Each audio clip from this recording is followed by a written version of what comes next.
بسم اللہ الرحمن الرحیم۔ السلام علیکم دوستو، آج کی ویڈیو میں آپ لوگوں کے ساتھ سعودی عرب کی جو لیٹسٹ کرونا کی اپڈیٹ ہے جو وزارت صحت کی جانب سے جاری کی گئی ہے پچھلے 24 گھنٹوں کی، وہ میں آپ لوگوں کے ساتھ شیئر کروں گا۔ وزارت صحت کے مطابق سعودی عرب میں پچھلے 24 گھنٹوں میں 137 نئے کیس سامنے آئے ہیں اور اس کے ساتھ ساتھ 228 لوگ جو ہیں وہ صحت یاب ہوئے ہیں، اور اس کے ساتھ 7 لوگوں کی موت واقع ہوئی ہے۔ 7 لوگ جو ہیں وہ کرونا کی وجہ سے وفات پا چکے ہیں۔ اس کی مزید تفصیلات دیتے ہوئے وزارت صحت نے کہا کہ سب سے زیادہ کیس جو ہیں وہ الریاض میں سامنے آئے ہیں، جہاں ان کی تعداد 41 ہے۔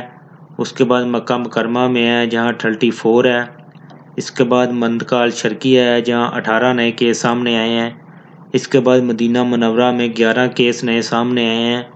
اس کے بعد منطقہ عسیر ہے جہاں 7 نئے کیس سامنے آئے ہیں۔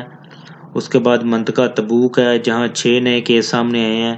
اس کے بعد منطقہ نجران ہے جہاں 5 نئے کیس سامنے آئے ہیں۔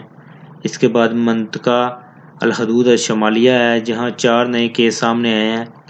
اس کے بعد منطقہ القصیم ہے جہاں 3 نئے کیس سامنے آئے ہیں۔ اس کے بعد الباحہ ہے وہاں بھی 3 کیس سامنے آئے ہیں۔ اس کے بعد حائل میں 2 کیس سامنے آئے ہیں۔ جازان میں بھی 2 کیس سامنے آئے ہیں اور لاسٹ میں الجوف میں 1 نیا کیس سامنے آیا ہے۔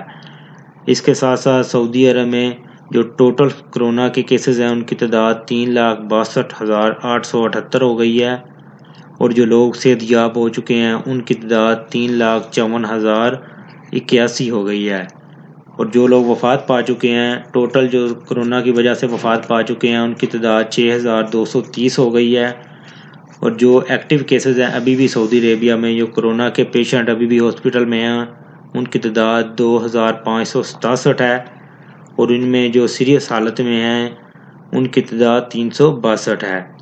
تو دوستو یہ تھی آج کی ویڈیو، امید ہے آپ لوگوں کو پسند آئی ہوگی۔ ویڈیو کو لائک اور شیئر ضرور کریں۔